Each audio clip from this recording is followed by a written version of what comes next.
26절입니다. 요한복음 24장 23절에서 26절입니다. 아버지께 참되게 예배하는 자들은 영과 진리로 예배할 때가 오나니 곧 이때라. 아버지께서는 자기에게 이렇게 예배하는 자를 찾으시느니라. 하나님의 영이신 예배하는 자가 영과 진리로 예배할지니라. 여자가 이르되 메시아 곧 그리스도라 하는 이가 오실 줄을 내가 아노니 그가 오시면 모든 것을 우리에게 알려주시리이다. 예수께서 이르시되 내가 말하는 내가 그라 하시니라. 아멘. 예배 개요 마지막 세 번째 시간 오늘 갖도록 하겠습니다. 우리가 우리 예배가 하나님 앞에 옳은 것인지를 좀 생각해 볼 필요가 있습니다. 우리 예배가 뜨뜻미지근하고 경직되어지고 그냥 순서만 따라가는 예배도 문제이고, 또 감정 과잉에 의해서 감정적으로만 하나님께 드려지는 예배도 아주 문제가 있습니다. 사실 예배는 성경 중심과 말씀 중심의 예배가 되어져야 되고, 그 예배로 나왔을 때 우리 그 예배 가운데 하나님을 만나는 것들이 있어야 됩니다. 지난주 예배 혁신에 대한 제언을 드렸었는데요. 첫 번째가 감격이 없어도 예배를 드려야 된다고 말씀드렸고, 또 두 번째로 예배는 자기 만족이 아니라고 말씀드렸습니다. 오늘 세 번째는 예배에 있어서 표적과 은사 수용이 필요합니다. 예배에 있어서 표적과 은사 수용이 필요합니다. 오늘 우리가 그 예배 드릴 때 그 예배 가운데 역사하신 하나님, 그 하나님 경험이 아주 중요합니다. 그런 의미에서 우리는 날마다 하나님 앞에 나와서 예배 드릴 때 그 참된 양식을 맛보고, 그 말씀의 양식을 맛보고 하나님 은혜 가운데 살아가는 것이 아주 중요합니다. 오늘날 현대 교회가 잃어버린 것 중에 하나가 뭐냐면, 집회 때에는 막 기도하면서 하나님의 역사를 구하지만 정작 11시 예배이든 하나님께 드려지는 그 예배 속에서 그 하나님의 이 표적과 그 은사의 나타남에 대해서 그 예배 가운데 모든 것 때문에 제거있습니다. 많은 부분. 그 왜 제거되어졌냐면, 그 살아서 역사하신 하나님이 오늘날 우리 가운데 강하게 역사하시는데 그 역사를 막는 거야. 그 무엇이 막냐면 신학적인 편견이 막습니다. 설마 하나님이 역사하실까라는 것. 또 하나는 우리 불신앙이 막습니다. 하나님에 대한 기대감을 갖지 않고 하나님께 나와요. 그 예배를 드려요. 우리 참여중앙교회 하나님의 임재가 강력할 때, 가득할 때에 그 예배의 분위기와 그 예배의 느낌과 그 예배 가운데 하나님의 그 놀라운 은혜가 강했습니다. 여러분 경험했지만요. 그러나 그 예배 가운데 하나님의 임재가 사라지면 그 자리에 여러 프로그램이나 그리고 때로는 사람이 그 자리에 자리를 잡습니다. 그러다 보면 예배가 방향이 어디로 올라가냐면 사람이 이끄는 방향으로 가게 되어 있습니다. 그러다 보면 이 하나님의 놀라우신 그 역사가 예배 가운데 나타나야 되는데 나타나지 않는 거야. 그러니까 한국교회가 하나님의 부흥이 있을 때에 목사님이 설교를 하면 여기저기서 눈물을 흘리는 경우가 많았습니다. 말씀 가운데. 그래서 손수건은 늘 필요했어요. 손수건. 그래서 그 노고사님들이 우시면서 하얀 손수건 있잖아요. 코를 쭉 푸시면서 막 눈물을 닦은 거예요. 그러한 일들이 있었는데 오늘날 한국교회 안에 이렇게 하나님의 감격이 넘치는 그런 예배가 많이 사라져 버렸습니다. 왜 그러냐면 그 하나님의 놀라운 역사가 단절되어 버린 거예요. 기대하지 않아요. 그러니까 예배에 대한 기대감조차도 없어요. 하나님이 우리에게 오셔서 역사하심에 대한 기대감이 없으니까 하나님을 만날 수 없는 거예요. 그러니까 하나님을 만나게 해야 되겠으니까 그래서 나타나는 게 이제 과거에 부흥회가 왜 그렇게 많아졌냐면, 평상시 예배 가운데 하나님 은혜를 받는 것들이 70년도 80년도에 있었지만 이후에는 부흥 강사들이 나오기 시작해요. 그때 이제 서서 분야를 장사하기 시작하면서 신앙의 변질도 일어나니까 그래서 영적 체험을 부흥회를 통해서 했단 말이에요. 그러나 90년도 중반에 들어가면 이제 부흥회가 사라지기 시작하고 여러분 예전에 한번 버스 타고 다니시면 막 교회마다 밖에 플랜카드에 붕대성회 막 보신 적 많으시죠? 잘 생각해 보세요. 흔했어요. 교회마다 뭐 상가교회뿐만 아니라 일반 교회도 그 신령대붕회 해가지고 그게 늘 있었단 말이에요. 그러나 여러분 길을 버스 타고 막 지나다니 보세요. 그거 부친교회는 거의 없어요. 요즘에는 뭐 그냥 그 무슨 부흥회 쓰진 않고 그 뭐 하냐면 전도 간증 집회 어쩌다 한 번씩 본단 말이에요. 지나가다 보시면 뭐 연예인 누가 와서 간증 집회 한다 하면 이제 간증 집회 정도. 요즘에는 이제 그게 좀 달라져서 이제 컨퍼런스라는 말을 합니다. 우리 교회처럼 이 컨퍼런스라고 이제 하는데 그러다 보니까 하나님을 경험하는 그 영적 체험들이 현저히 죽어지는 거예요. 또 많은 경우에 제가 어렸을 때 신앙생활할 때에 많은 사람들이 기도원에서 영적 체험들을 많이 했습니다. 뭐냐면 기도원이라는 그 자체가 이제 도심지에서 벗어나서 그 한적한 곳에서 집중적으로 거기서 하나님을 찾기 때문에 거기에 부어지는 하나님의 은혜가 있었습니다. 물론 거기는 인위적인 게 없지는 않았습니다. 솔직히 말씀드립니다. 뭐 방언을 가르친다든지 이렇게 세워서 넘어뜨린다든지 이렇게 세워서 넘어뜨리는 게 무슨 김기동이만 했다고 생각하세요? 그렇지 않아요. 김기동만 한 게 아니라 거기에 소위 잘못된 은사주의자들 중에 그런 사람들이 있었고 또 LA에서 목회하던 예아무개 목사 그 양반도 이렇게 해서 사람들을 넘어뜨리는 일들을 했단 말이에요. 그 영향이 한국교회에 들어와서 80년도에 유행한 게 사람들을 이렇게 세워서 넘어뜨리는 거예요. 우리 어머니도 그 경험했잖아요. 우리 어머니 에피소드가 하나가 있는데 어느 날 부흥회를 한다고 왔는데 이제 은사가 많은 목사가 온 거예요. 80년도에. 그때가 뭐 85년 동안 6년 동안 될 거예요.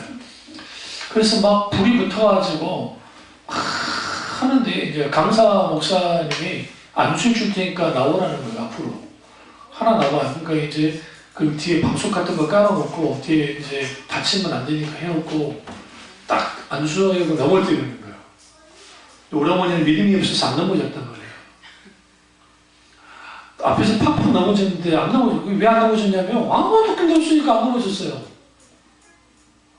근데 목사님이 안 되니까 밀어볼 그래. 그 미니가 넘어졌대. 갖고 이제 분위기 다 끝나고 난 다음에 집사님들께 이야기하는데 언제 집사님 어떻게 그렇게 잘 넘어져? 그러니까 밉디다. 전라도만에 밀더라는 거. 미니까 넘어졌다는 거요. 또 잘 안 넘어면 막 뒤로 밀려난 사람 있잖아요. 그러니까 안 되니까 살짝 다리 앞에를 밟더래. 뒤로 안 가요. 그러면서 탁 나의 발을 살짝 밟더니 밀더라고. 그러니까 넘어졌다고. 기분이 묘하대. 그러고 있어. 가짜예요. 응? 가짜.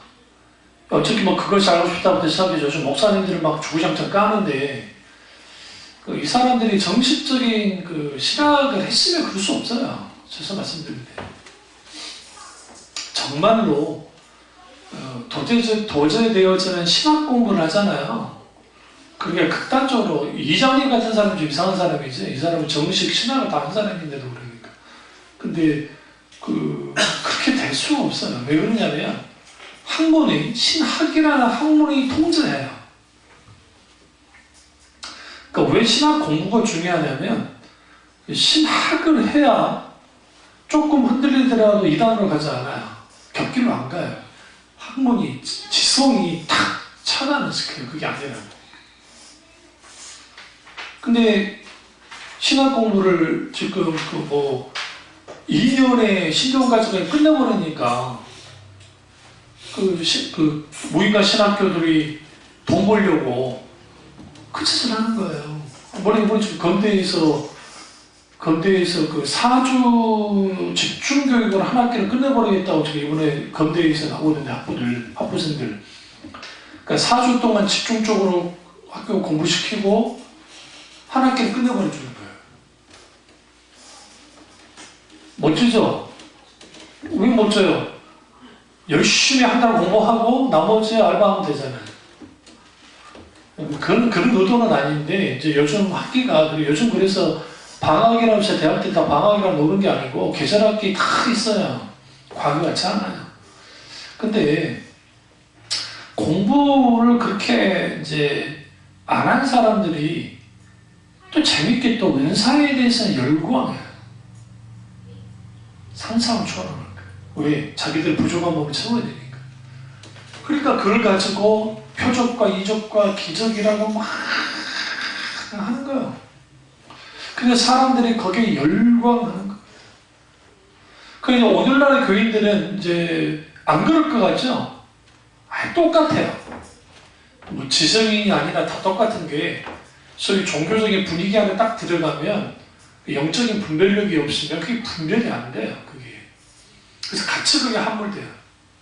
그래서 신앙이 어떻게 올라가냐면 소위 말하는 외부적인 그러니까 어떤 충격, 이 종교적인 충격, 감정적인 충격, 그 소위 말하는 노래 그들이 뭐 자기들이 말하는 소위 성령의 역사, 뭐 강력한 성령의 뭐 기름 부음 말은 하지만 사실은 거기에 정말 성령이 역사하실 수도 있겠죠. 그러나 그럼에도 불구하고 많은 부분은 인위적인 게 있다 보니까 뭘 더 막냐면 진짜 성령의 역사가 막히는 거예요. 그러면 일반적인 교회들은 어떠하냐? 일반적인 교회들 속에는 성령님의 놀라운 역사가 거둬진 지가 옛날에 한국교회가 거의. 그러니까 여러분이 신앙생활을 얼마나 했는지 모르지만 저는 교회를 떠난 적이 없잖아요. 그리고 우리 집안에 목사님들이 많고.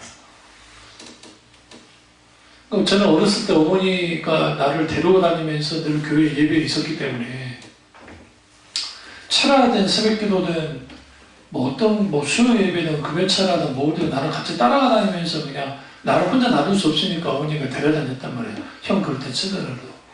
그러니까 그때 있었던 그 3일, 그때는 3일 예배라고 하는데 그 3일 예배의 분위기, 그 철야의 분위기를 너무나 잘 알아요. 새벽기도 분위기를 너무나 잘 알아요. 왜 그러냐면 새벽마다 그렇게 부르짖고 울면서 기도하는 사람들이 많았고 그 다음에 철야는 말할 것도 없어요. 하다 보면 이제 10시 반이나 10시 반 정도에 그 찬양이 들어가서 이제 11시 때 너구리 목사님이 설교를 하시고 그 다음에 쭉 기도하면서 새벽 4시까지 기도를 하는 거예요. 찬양했다 기도했다 찬양했다 기도했다. 그럼 거기서 막 울면서 기도하면서 하나님 앞에 막 부르짖어요. 물론 저는 자겠죠. 기도 소리만 듣고 자장가처럼. 그러면서 그런 걸 통해서 그때 하나님이 주신 은혜가 너무 컸어요. 그러니까 그런 사람들이 주일 예배에 탁 모여 있으면 그 예배 가운데 흐르는 분위기가 있어요. 영적인 분위기. 달라요. 저는 그걸 느끼며 자랐어요. 그러니까 거기에 내가 표현할 수 없는 영적인 분위기가 이렇게 묵직하게 하나님 은혜가 탁 감싸고 있어요.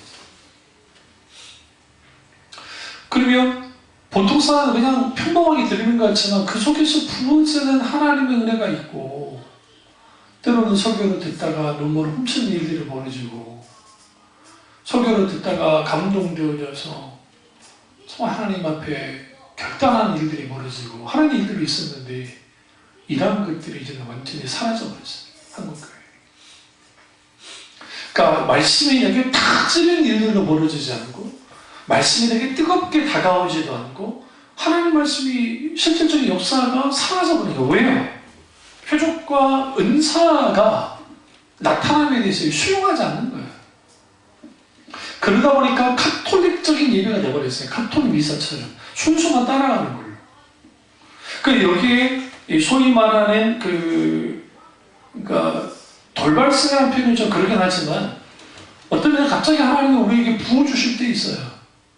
어저께 어떤 드라마에 사이비가 나왔는데 집에 가스불 켜고 왔지. 가스불 켜고 왔어. 아래 켜고 왔어. 켜고 왔어. 저 집에 하나님 충격받았어요. 저 집에 지금 가스불 켜고 왔으니까 가스불 켜고 왔으니까 집에 돌아갈 때까지 정적의 은혜가 있을지어다. 네, 정말 그거 보면서 가스불하고 아니네. 이거 가스불하고 다림이구나. 다림이 잘못 말했어요. 가스불이 아니고 다림이를 켜고 왔는데 아이고, 나 진짜 그 이단 막 흉내내면서 하는데, 거기에 이재록이도 보이고, 막 그 모습들이 막 보이는데, 우리가 그런 걸 보면서 우리는 뭘 볼 수 있냐면, 우리가 하나님 앞에 예배드릴 때 이렇게 광신이 되라는 게 아니고, 적어도 예배 가운데 살아서 역사가 나타나는 일들이 있어야 된다는 거예요. 그 예배를 회복해야 돼요. 예배 가운데 나와서 회개하는 일이 벌어져야 되고, 이걸 회심이라고 그러는데요. 하나님이 우리에게 역사하셔서 회심하는 일들이 벌어져야 돼요. 이건 한국교회가 전형적으로 갖고 있었던 독특하고도 귀한 유산이에요. 사실 회심하기는. 회개가 넘쳤어요. 예배 드릴 때마다. 하나님 앞에. 근데 그날 어느 날인가 그 회개가 사라져버렸더라고요.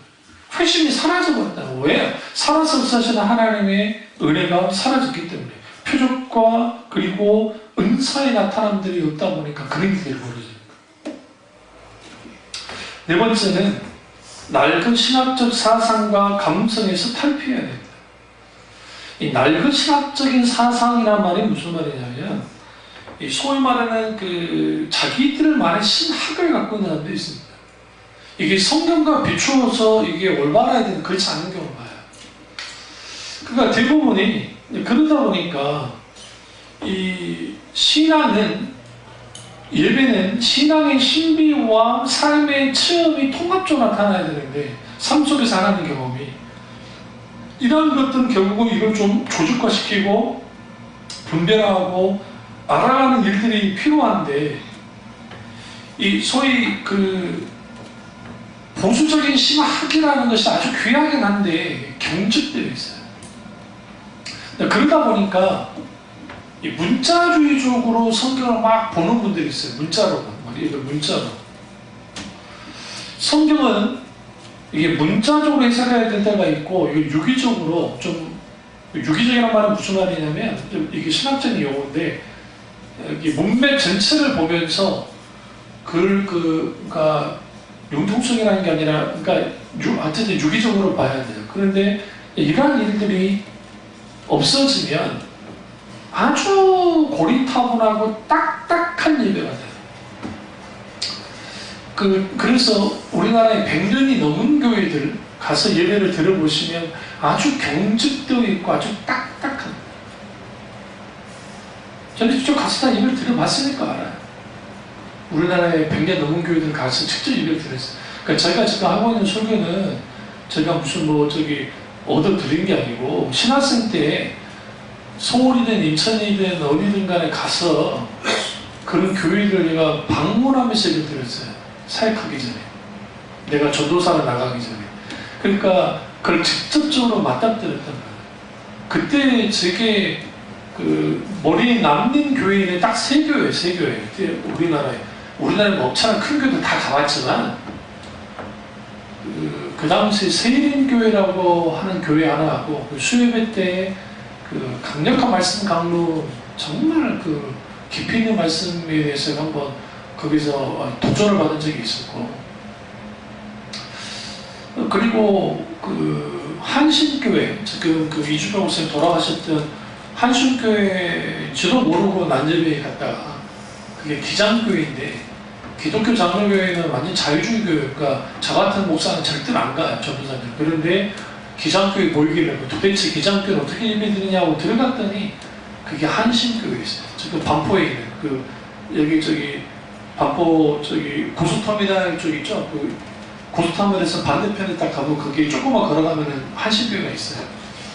그런데 그 한신교회에서 예배를 드리는데 그때 은혜를 받았어요.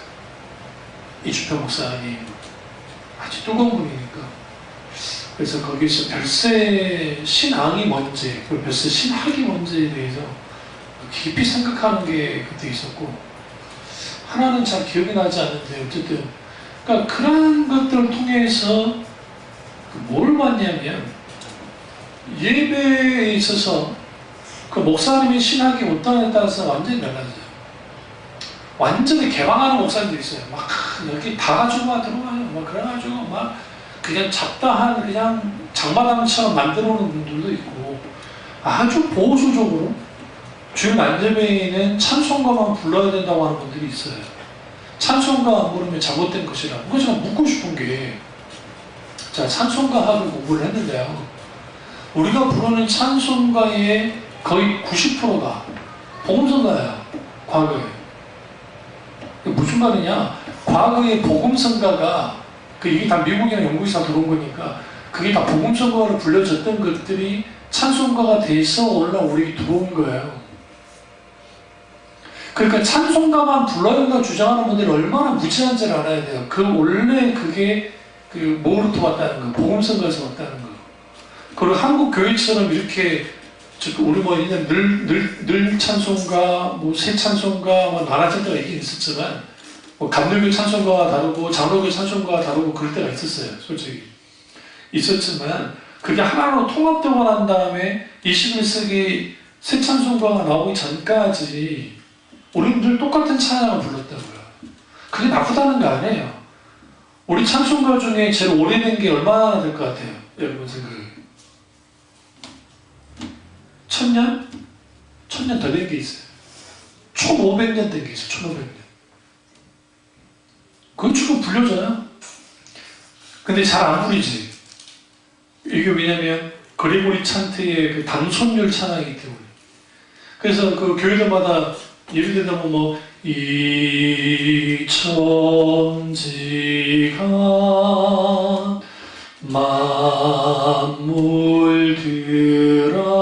만물들아 복 주시는 주 여호와 잠이 오죠?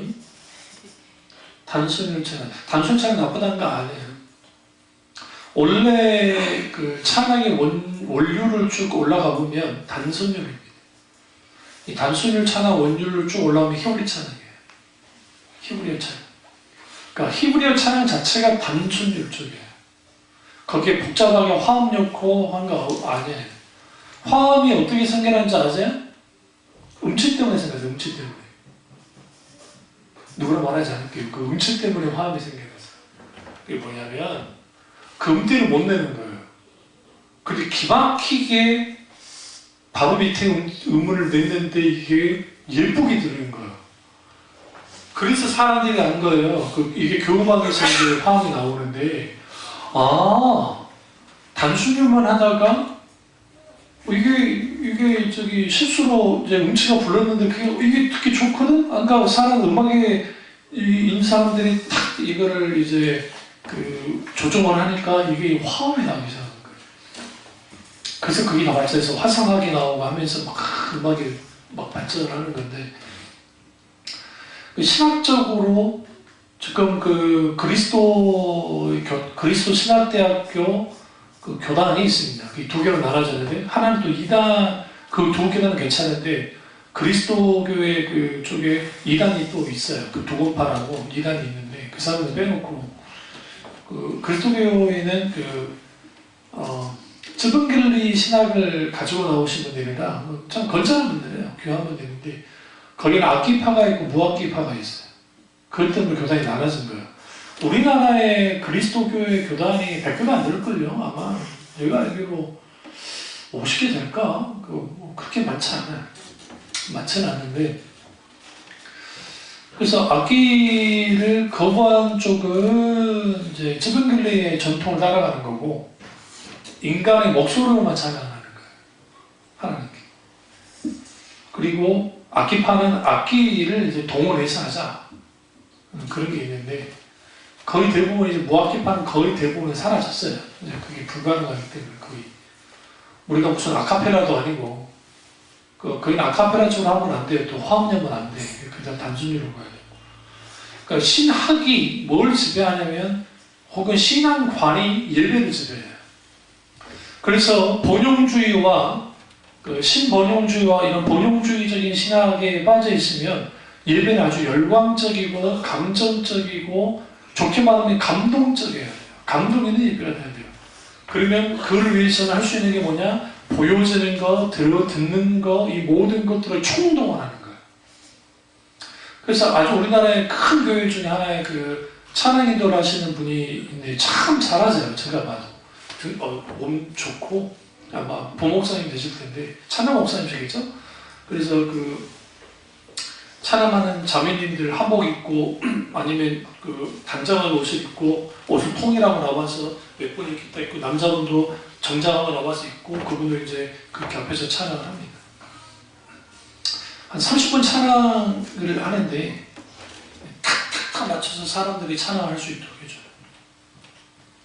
근데 이제 이게 뭘로 하냐면 그 멜로디가 아니라 계속 이어가는 돌림 노래처럼 내게 강 같은 평화 내게 강함 같은 평화 할 수 있다 하시는 나의 능력 주 하나님 박수 찾으면 의심 말라 하시고 물결 위를 걸라 하시네 참 비 흘리신 예수의 사랑 안에서 이분은 세련되게 잘 불러요. 트로트 쪽으로 부르지 않아요. 정말 찬양 잘하는 사람들인 것 같아요.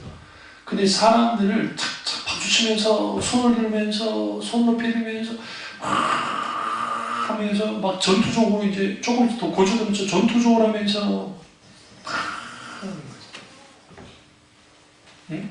마귀들과 싸울 지라 죄악 보수령 자여 담대하게 싸지라고 그런데 그렇게 찬양 인도를 해주는데 분위기가 이상할 리가 없잖아요. 그것도 교회가 굉장히 큰데 그리고 코러스 해주고 막 하면서 막 그거 뒤에서 깃발도 흔들어주고 선하오 아멘 영광 할렐루야 같이 영광 할렐루야 그런 것들이 왜 그게 가능하냐면 그게 틀렸다 맞다의 차원을 말하는 게 아니고 그게 그들이 갖고 있는 신학의 배경이에요. 그러니까 오순절 계통의 신학 그리고 신본용주의적 신학은 결국 예배는 축제가 된다 생각해요. 예배는 절대로 축제가 되면 안 돼요. 제가 말씀드리잖아요. 아니 물론 하나님을 영광드리는 축제라는 것은 그건 이해할 수 있어요. 그럼에도 불구하고 예배는 축제가 되면 안 돼요. 그 이유는 뭐냐면 예배는 우리가 드려지는 게 되는 거예요. 내가 드려지는 거예요. 그러니까 예배는 다른 거 없어요. 내가 하나님께 드려지는 거예요. 제가 다음 주에 찬송에 대해서 찬송하는 삶에 대해서 설교를 하겠지만 그 예배 가운데 하나님이 드려지는 거 예배에서 가장 중요한 것은 내가 기쁘고 즐겁고 내가 은혜 받은 게 중요한 게 아니라 하나님 그분이 영광 받으신 게 중요한 거예요. 우리가 지금 예배 드리는 이유가 뭐예요? 그분을 기쁘시기 위해서 하는 거잖아요. 그런데 왜 축제 형식의 예배가 아주 위험스럽냐면 그 취지는 좋아요. 정말 하나님께 영광을 드리겠다. 그런데 자칫 잘못하면 우리들끼리만 기쁘고 끝나버릴 수 있어요. 그 대표적인 게 젊은이들 예배에서 잘 발견할 수 있어요. 그 젊은 친구들, 청년들이 저도 기타 칠 때 늙었다는 걸 어떻게 알 수 있냐면 어렸을 때, 과거에 젊었을 때 빠른 곡을 칠 때 막 치잖아요. 제가 빠른 곡을 못 쳐서 안 치는 게 아니라 손이 안 움직여요. 여기가 아파요, 여기가. 그러면서 숨이 가빠져요. 여러분 기타 치면 숨이 가빠지면 내가 숨이 가빠져. 여러분한테 내가 안 할 뿐이지 복식 호흡을 하면서 안 나는 척만 하는 것 뿐이지 여기 숨이 가빠요. 그 처음에는 내가 왜 그러지 했는데 이게 안 돼.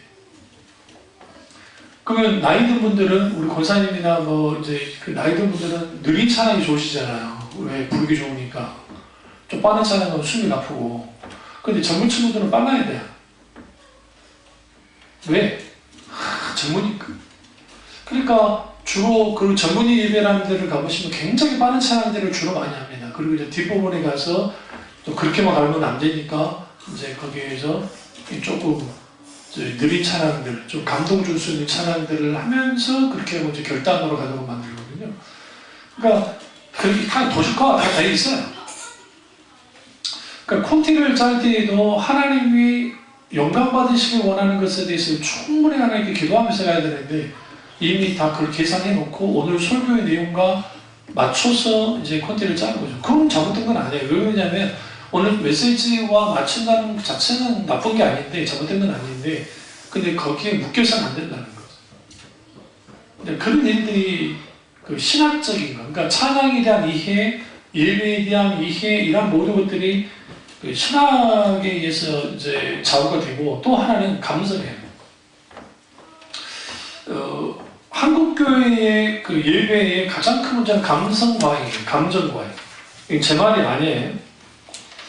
그 감정 과잉이 되다 보니까 저도 이제 지휘도 해보고 또 기타 들고 뭐 찬양인도도 뭐 제가 그 전자시대를 많이 했으니까 하다 보면 참 재밌는 걸 발견하는데, 그게 뭐냐면 사람의 감정을 흔드는 특별한 찬양곡들이 있어요, 솔직히. 근데 이런 말 하면 좀 죄송하신 말씀인데, 그런 곡으로 찬양하면 삑사리 날 일이 전혀 없어요. 그러니까 소리 볼 게 없어. 왜? 사람들이 같이 감동받으니까. 그러니까 이제 그러다 보니까 그런 그 가는 이제 감정과에 가는데, 이제 주로 어떤 게 하냐면 이 사람들에게 아주 감동 줄 수 있고 하는 것들이 다 배치되는 거예요. 예배 가운데 계속. 그래서 재밌는 게 뭔지 아세요? 저도 동기 목사님 교회를 가보면 아직도 참회 2000을 갖고 있어요. 그러니까 참회 2000, 참회 그게 잘못했다는 게 아니고, 옛날 찬양이 잘못된 것도 아닌데, 과거의 은혜 찬송들만 갖고 있어요. 그럼 뭘 할 수 있냐면, 이 목사님이 지금 찬양할 때 이런 찬양만 한다는 걸 알 수 있어요. 우리 참여중학교 교우들이 어디 나가가지고 우리 교회에서 찬양을 열심히 따라 하셨으면, 응? 방송이든 어디를 나가도 우리는 거의 모든 찬양을 다 알아요. 왜 그러냐면 지금 제가 새로운 찬양은 교회에서 계속 불려주고 있고, 그리고 저기 갖고 있는 저희가 지금 교회에서 보관하고 갖고 있는 지금 새로운 과거에, 그러니까 참여 2000이나 막 그런 거 말고 갖고 있는 찬양에 거의 1000곡 이상은 돼요. 이 1000곡 이상이 그냥 돈 주고 다 산 거예요. 그냥 올리는 것도 받아온 것도 있지만 거의 대부분 다 돈 주고 악보를 산 거란 말이에요. 산 거예요. 그러니까 저것만 지금 모아줘도 돈이 꽤 됐겠죠. 키보드 투자니까 거기에 있어서는. 근데 그런 찬양을 하는 이유는 뭐냐면, 과거의 찬양 하지 말라는 거 아니고 과거의 찬양 불러야죠. 근데 성경에 새로운으로 찬양하라 하잖아요. 두 가지 의미가 있는데, 하나는 말 그대로 새로운 노래로 찬양해야 되고, 또 하나는 새롭게 재해석된 노래로 찬양하는 거예요. 그러니까 이 찬양은 오래된 거긴 하지만 성령의 조명 가운데 재해석되어주는 새 찬양이 되는 거예요, 그게. 제2월십, 예전에 우리 교회에 일본 선교사, 여자 선교사님 오셔가지고 이야기 나누다가 우리 교회는 제2월십을 부르고 있는데 이분은 제2월십이 뭔지도 모르시잖아요. 아니, 지금 일본에 있는 크리스찬들이 모여가지고 제2월십을 냈고, 동시에 한국과 같이 발매해서 나온 건데, 그걸 잘 모르신다고요. 그게 있는지 저도 모르세요. 그게 왜 그러냐면, 그것은 이제 관심도가 달라서 그럴 수도 있지만, 많은 복음 찬양이 제자리에 머물러 있어요. 그걸 대부분 교회들이. 그거 이제 계속 불렀던 찬양, 그게 잘못했다는 건 아니고, 분명히 하는데, 적어도 우리는 뭐 해야 되냐면, 그 시대에 부어주신 하나님의 은혜가 있는 하나님의 어떤, 우리가 이거죠. 경배할 찬양, 하나님을 높이는 찬양을 해야 돼요. 요즘 많이 나오지 않으니까 우리 교회에서는 거의 아직 이제 못하고 있긴 하지만. 그래서 제가 얼마나 답답했으면 몇 년 전에 제가 다 작사 작곡 했잖아요. 안 불러서 그렇지. 몇 곡 있어요. 부끄러워서 못 내서 그랬냐, 지금. 아직 그런데 그런 찬양이 이제 있는데, 우리가 가슴은 뜨거운데 인격적인 동력이 없어서 금방 열정이 식는 게 한국교회의 특징이에요. 가슴은 뜨거워요. 그러니까 예배를 통해서 하나님의 열정과 뜨거움이 있어요. 근데 이게 이론적인 토대가 없어요. 찬양이 뭔지, 예배가 뭔지, 기도가 뭔지를 이것에 대해서 이럴 줄 알지 못해요. 다시 말하면 뭐가 빠져버리면 지성이 빠져버렸어요. 지성이 빠져버리니까 그 자리에 감성만 있는 거예요. 감성이. 그러니까 소위 은혜스러운 분위기가 있는 교회를 가면 막 은혜스럽다. 예전에 그랬잖아요. 그러니까 우리 교회 그 지하에 있을 때 그때 한참 이제 사람 물이 뜨거울 때 근데 어떤 여자 목사님이 이제 잠시 주일날 오신 적이 있었는데 자식이 살아가지고 그때 그분이 이제 다 하고 나가시면서 하신 말씀이 있잖아요. 우리 교인들한테 저한테 한 말은 아니고 왜 아멘들을 안 하세요? 목사님 설교가 귀하신데 그렇게 한마디 던지고 가셨어요. 여러분 까먹었겠지만 그 여자 목사님이 그러셨다고요. 여러분 아멘 하셔야 돼요. 더 뜨거운 짓 해야 돼요. 그런 것 같아요. 거기서 제가 이제 무슨 생각을 했냐면 일단 첫 번째 나이 들게 오전하면 넓구나. 첫 번째 생각을 했고 두 번째 그분 나한테 큰 실수를 한 거예요. 그만 하면 안 돼.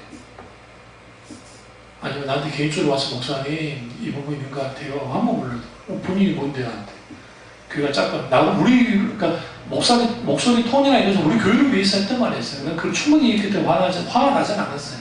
웃고 말았지. 그래 이제 그분이 왜 아멘을 강조했냐? 이분이 당연히 은사주의니까 그래요. 참 말하지 않아. 왜? 나는 내 출신이 순복음이니까. 순복음교회에 가서 설교하기 얼마나 좋은 줄 아세요? 제가 콜로키도 아멘 해줘요. 네?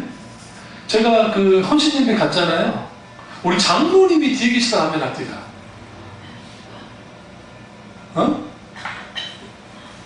우리 어떤 부분에서 아멘 하시냐면 나도 살고 남도 살기 위해서 기도해야 됩니다. 그래서 아멘 안 해. 그래서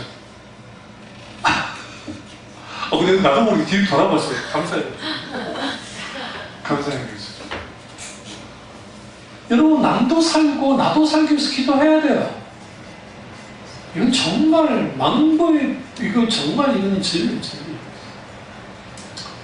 그러니까 우리 교회도 제가 아멘을 강조하지 않는 이유는 뭐냐면 아멘은 시도 때도 없이 하는 게 그게 중요한 게 아니고 말씀을 받았을 때 그 말씀 뭐 속으로 하든 직접적으로 입으로 하든 아멘 하면서 그 말씀이 나의 말씀이 우리 말씀이 되어져서 내가 그 말씀이 진실로 진리인 걸 알았으니까 내가 고백하고 그 말씀을 살아겠습니다 라는 결단으로 아멘을 하는 거예요. 그러니까 급하니까 목사님들에게서 아멘을 나오게 해서 뭐 어떻게 하세요? 대부분이 할렐루야! 뭐 아멘 하잖아요. 할렐루야 뜻이 뭐예요? 여호와를 찬양하라! 응? 그럼 아멘 해야 됩니까? 우리 찬양 가운데 할렐루야 아멘 할렐루야 아멘 기도하자 우리 마음 합하여 찬송하자가 그 찬양이 있거든요. 근데 우리가 할렐루야 와 아멘 찬양합시다 지나갔습니다 진실로 그 말은 맞긴 맞는데 사실 할렐루야 하면 같이 어떻게 나가야 되냐면 할렐루야라고 같이 나가야 돼요. 아멘이 아니라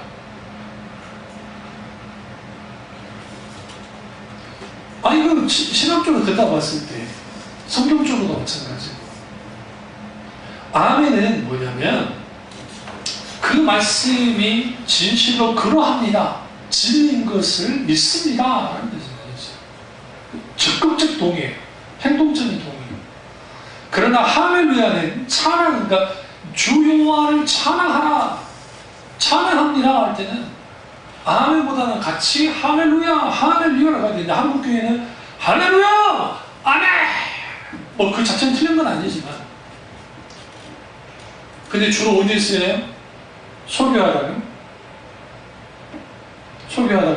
사람들이 분위기를 좀 전해 할렐루야, 아멘 해주는.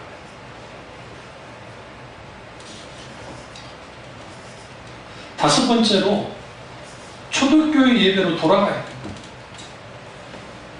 그러니까 우리 예배는 철저하게 초대교회적인 예배가 돼야 돼요. 초대교회 예배는 순서 따라가지 않았습니다.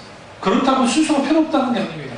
수천 년 동안 시행착오를 겪으면서 만들어진 게 지금 예배 순서예요, 사실. 근데 문제는 뭐냐면 그 예배 순서가 죽어 있으면 안 돼요. 죽어버렸단 말이에요. 많은 경우에. 광고가 설교보다 길어. 그거 잘못된 거예요. 뭐 광고가 설교이지 않냐는 식으로 하시는데 저는 그 동감하진 않아요. 솔직히 공감하진 않아요. 그러니까 제가 멘토가 되는 목사님들이 다 뭐 100% 완전할 수는 없잖아요. 그러니까 그 부분에서는 공감하잖아요. 다만 그 분명한 것은 뭐냐면 초대교회는 즉흥성과 역동성과 그리고 말씀과 성령이 함께하는 예배였어요. 그래서 그 예배의 자리 가운데에서 무슨 일이 벌어졌냐면 강력한 임재의식과 성령의 역사가 있었습니다. 원래의 찬양은, 잘 들으세요? 원래의 찬양은 이 교창이에요. 교창이란 말은 무슨 말이냐면 같이 회중과 목사가 왔다 갔다 하면서 부르는 게 원래 찬양이었어요. 그걸 교찬이라고 해요. 이게 예비 순서 안에 살아남았는데 그게 뭐냐면 교동문이에요. 우리 교회는 교동문을 하진 않지만 대부분 교회들 교동문을 하죠. 이런 말을 안 하시던가요? 우리 교회에 와서 아주 보수적인 교회에서 있다가 우리 교회 만약에 방문할 수 있잖아요. 그러면 이제 첫 번째 걸리는 게 뭐냐면 일단 사도신경을 안 한다. 대부분 교회들 딱딱딱 하면서 사도신경 하잖아요. 사도신경 안 한다. 이게 90년도에서 우리 교회는 이단이에요. 그러니까 90년도 중반까지 사도신경 하지 않는 교회들을 이단이라고 합니다. 그래서 한때 침례교가 힘들었던 게 우리 보수적인 그 장로교회에서 침례교를 이단이라고 정죄했던 이유 중에 하나가 사도신경을 하지 않는다는 이유입니다. 근데 사실 사도신경은 아주 신학적으로 아주 약점이 있어요. 그러니까 불완전. 그리고 우리는 카톨릭의 사도신경을 빼놓긴 했지만 거기에 카톨릭적인 요소가 생각보다 많이 들어가 있어요. 그래서 제침례교도였던 이들이 카톨릭에게 학살을 많이 당했던 분들이거든요. 침례교도들이 이걸 거부하고 침례신경을 만들었던 거예요. 철저히 침례신경을 가지고 해요. 이단 아닙니다. 침례교. 절대로 이단일 수가 없고. 그래서 사도신경을 안 하면 예배가 안 된다는 것은 그건 인간이 만드는 거죠. 성경 어디 있어요? 덕이 걸리고 또 하나는 우리 교회는 찬송가보다도 경전 찬양을 많이 해요. 이거는 뒤집을 일이에요. 우리 총회에서도 공문을 띄웠는데 주일 낮예배 때 찬송가만 해라고 했어요. 우리 총회에서. 그대로 다른 교회가 몇 명이나 됐어요. 따라요. 그러니까 그거 있고 그때 치고. 그리고 우리 교회 예배 가운데 마지막 뭐가 없어요? 주기도문 없어요. 주기도문. 또 주기도문을 안 하면 예배가 안 끝나는 거예요.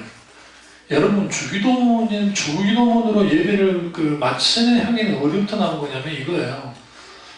전도사님들이 개척을 하셔가지고 교회를 개척했는데 축도 권한이 없잖아요. 축도권이 없잖아요. 어떻게 예배를 마치겠어요? 생각해보세요. 땡땡 이제 예배 마치겠습니다. 이거 웃기잖아요. 그래서 전도사님들이 강도사님들이 아직 목사 안수를 받지 못했기 때문에 예배 마지막에 우리 주기도문으로 예배를 마치겠습니다 하는 전통이 생긴 거예요. 왜 우리 교회 제가 예배 가운데 예배 때마다 축도한다고 생각하세요? 대부분 목사님 일반 교회들은 대부분이 주일 낮 예배, 주일 오후 예배만 축도하고 나머지는 다 주기도문 예배를 끝내요. 잘 생각해보세요. 근데 왜 제가 우리 교회에서는 모든 예배를 축도로 끝내냐면 주기도문의 용도가 예배 끝내는 용도가 아니기 때문에. 그럼 신주 간사가 예배 인도하는데 축도할 거예요? 원칙적으로 내가 옆에 와가지고 축도해줘야 되는데 그럴 수는 없으니까 그래서 주기도문으로 예배를 끝내는 거예요. 그 전통 자체는 뭘 할 수가 없으니까. 그러나 제가 예배를 인도하는 한은 뭐 한다? 축도는 내가 한다. 왜? 그리고 표회. 그러면 그 예배의 표회는 뭐냐면 목사님 축도는요 어떤 의미를 갖고 있냐? 파송이에요. 파송. 예배 끝났다가 아니라 이제는 교회 안에서 세상 밖으로 파송한다는 거예요. 그래서 그들에게 축복하는 거야. 교회들에게. 이게 축도예요. 축도의 본래적 의미가. 근데 대부분의 축도를 어떻게 이해해요? 예배 끝나는 거예요. 목사님 축도해야 예배 끝나는 거예요. 그러니까 축도를 안 받고 가는 사람들은 뭐예요? 파송을 거부하는 사람들이에요. 삶으로의 예배 가운데 연결이 되지 않는. 그게 이제 우리 예배 순서의 전통 속에서 잘 드러나 있다. 그러니까 우리나라 예배의 순서 자체는 틀린 게 아니에요. 순서 자체는 귀해요. 그리고 거기는 신학적인 장치들이 다 들어가 있다고요. 그런데 문제는 뭐냐면 그게 이제는 형식화되고 의식화되어져서 더 이상 뭐가 어떻게 되어지냐면 순서만 따라가는 것밖에 안 됐기 때문에 그래서 그 예배교육이나 그런 걸 하시는 분들이 이거를 깨자는 분도 계시고 또 좀 더 과격한 분들은 예배 순서가 없어야 된다는 분도 있고 아니면 이 예배 순서 내에서 정말 의미를 살려서 예배를 드리자는 분들도 계시고 다양하게 있긴 있어요. 저 같은 경우에는 순서 자체를 깨면 안 된다고 생각하세요. 왜 그러냐면 깨는 순간 무슨 일이 벌어지냐면 이게 아주 이상하게 올라가요. 자칫하면. 그래서 완전히 깨서는 안 된다. 그렇다고 해서 거기에 완전히 묶여서 가도 안 된다고 생각하기 때문에 중립적인 견제에서 있는 거예요. 그래서 우리는 예배는 그 유대교 예배처럼 정형화된 의식적인 예배가 아니고 카톨릭 예배처럼 정형화된 예배가 아니라 역동적이고 살아있는 예배가 되어야 됩니다. 그러한 예배가 있을 때에 우리가 완전히 달라지고요. 마지막 6번째로 종교교육자들의 예배교육을 배워야 돼요. 종교교육의 예배 그 초점은 이해를 추구하는 예배입니다. Worship, think, understanding. 예. 그러니까 이 seeking인데, 그러니까 이해를 추구하고 찾는 예배예요. 넓게 지속적으로 찾는 예배. 그러니까 우리가 예배를 드리면서도 그냥 예배가 그냥 그렇게 흘러가는 경우가 많아요. 목사님 한 사람만이 그냥 해서 그 예배가 되어지면 그러다 보면 그 예배가 어떤 식으로 되어지냐면 그냥 그 목사님이 하는 대로 가는 거예요. 이해를 추구하는 예배에는 굉장히 중요해요. 성찬도 그 성찬식의 행위 일일이 그게 이걸 뭐라고 하냐면 그 행동으로 하는 말씀이라는 표현을 쓰는데 성찬식에 하는 이 모든 그 예전 행동 하나하나가 다 의미가 있어요. 사실 우리 교회는 지금 교회가 크지 않잖아요. 그리고 상가 건물을 하기 때문에 이게 잘 나타나지 않는 것 뿐인데 이걸 그 성찬상은 따로 있어요. 원래 교회마다. 그러니까 우리 그 큰 교회도 보면 이렇게 나무렇게 돼가지고 그게 이런 걸 하나 나무로 된 이걸 딱 놓고 이제 밑에 강대상 위에 강대상 말고 밑에서 예배드리죠. 후에 성찬식 할 때는 이걸 치우고 거기다가 성찬기를 올리는 거예요. 거기에서 모든 성찬 인식을 다 나가는 거예요. 그러니까 그건 다 신학적으로 다 그 계산을 해서 한 겁니다. 그러니까 그런 이해가 있어야 돼요. 세례이든 그 다음에 뭐 우리가 잘 아는 그 성찬이든 어떠한 것이든 그러면 찬양, 기도, 그 다음에 대표기도 한번 특별히 한국교회에서 대표기도 훈련이 너무 안 돼 있어요. 그러니까 대표기도가 어떻게 올라가냐면 자기 개인 신앙 고백을 하는 사람도 있어요. 아주 이게 잘못된 거고 또 장로님들이 처음부터 계시록까지 해버려. 심지어는 이 나라의 민족과 세계 만방과 평화를 위해서 외치세요. 기도하면서. 응? 근데 대표기도라는 것은 예배에 초점맞춰야 돼요. 모든 예배에 뭐 목사님이 뭐 사역을 잘하게 하시고 뭐 목사님이 앞나는 여러 그런 기도 왜 해요? 우리 교회도 그런 분들이 계시는데 네? 물론 성령이 강하게 역사하시고 감동하시고 하라고 하면 뭐 그건 내가 안 하는 게 없어요. 그럼 그렇게 하세요. 그런데 그 예배 기도는 철저하게 예배에만 맞춰야 돼요. 예배에만. 그래서 어떻게 성령의 감동 가운데 되어질지, 그리고 우리 예배자들에게 하나님 우리가 필요하고, 예배 가운데 원수들이 어떻게 공격할지 모르잖아요. 충분히 하나님 앞에 예배를 놓고 기도할 때 살아서 역사하는 예배. 오늘 예를 들어 특별히 주보 내용 속에서 어떤 게 있으면 그 말씀과는 선포되는 그 말씀 가운데, 그 예배 가운데 하나님 살아서 역사해 달라고 하는 것들이 필요한데, 자꾸만 사람들이 곁길로 가는 거예요. 그러니까 자기 그 상태에 따라서 기도를 충분히 준비할 때는 안 할 때, 그리고 또 자기의 상태에 따라서만 하는 거. 그러니까 대표 기도는 잘하고 못하고 없어요. 법업과는 상관없어요. 그러니까 그게 중요한 게 아니고, 여러분 대표 기도 잘하는 방법도 알려드릴까요? 간단해요. 기독교 서점 가셔가지고 대표 기도법 딱 하시면 엄청난 책이 많아요. 알아서 기도문 다 해놨어요. 기도문을 다 만들어 놨다고요. 그래서 저 같은 경우 이제 노예 모임이나 뭐 집회 모임이나 아니면 행사 모임에 가서 막 이제 장로님들 기도하는 걸 듣잖아요. 딱 듣잖아요. 그럼 내가 알아요. 대표 기도문 그거 가지고 이제 이 양반이 글을 써가지고 외워서 있든 보고하듯이 그렇게 하고 나면 대부분 보고예요. 보고. 그럼 이분이 보고한다는 것은 기도생활 안 한다는 거예요. 분명히 말씀드리죠. 충분히 하나님 앞에 기도하잖아요. 네? 일주일에 뭐든 계속 하나님 앞에 그걸 놓고 기도를 하면 자연스럽게 대표기도가 나와요. 우리 교회 학교 아이들 기도 대표기도 한번 들어보셨어요? 재밌어요. 애들은 아주 어리고 하니까 나는 애교라고 생각하고 넘어가는데, 응? 정치 아들 중에 기도할 게 없으니까, 응? 응? 건강하게 해주세요. 이러시면서 안 해요. 그런 적 있어요. 나 웃고 말하는. 나와서 기도한 것 자체가 큰 거예요. 어릴 때는. 안 그래? 여기 뭐 교회 학교도 못 나오는 사람들이 뭐 할 말이 있어요? 어디 나와봤어요? 저도 대표기도 시킬 적이 있어요. 어릴 때. 그럼 저도 입 하나 깜짝도 못했어요. 왜 그러냐면 부끄러워가지고. 어떻게 뭐. 그러니까 하나밖에 없어. 오늘 입 잘 되게 주면 예수님 아멘. 딱 들어. 그러니까 아이들 어리니까 그렇고, 이제 나이 든 어른들은 대표기도가 뭐냐면 말 그대로 대표로 하는 기도예요. 그렇기 때문에 개인 기도가 되면 안 돼요. 그리고 오늘날의 한국교회 대표기도가 어떻게 잘못되어졌냐면 장로님들이 목사님을 까는 수단이 돼 있어요. 심지어 그냥 그런 기도도 들어본 적이 있어요. 부교육자 생활하면서 하나님, 목사가 기도를 하지 않습니다. 이야, 진짜 막갑하더만 막갑. 이래서야 교회가 되겠습니까? 하나님, 기도하게 하옵소서. 무릎 꿇어 기도하는 목사님이 되게 주시옵소서. 제가 목사님들이나 장로님들 모임 가잖아요. 그러면 직군의 장로님들이 목사님들 성경책을 이렇게 딱 가져갖고 봐요.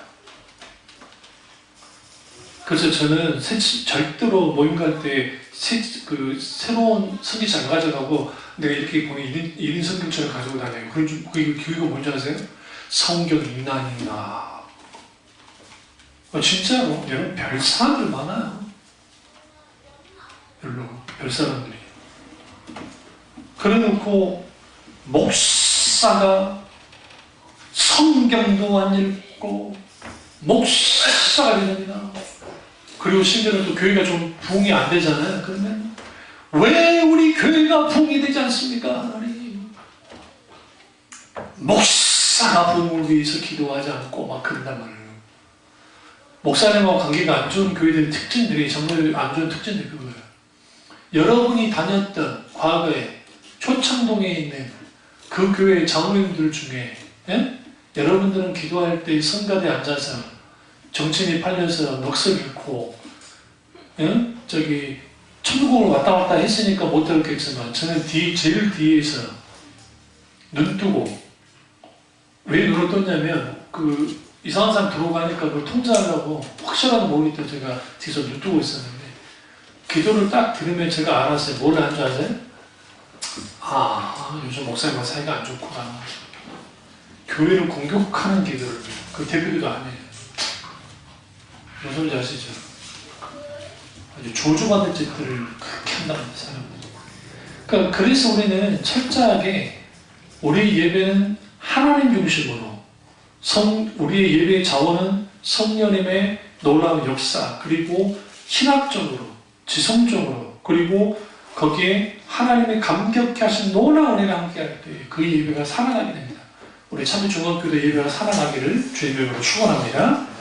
기도하겠습니다. 기도하실 때 오늘 이 말씀이 나의 말씀이다. 우리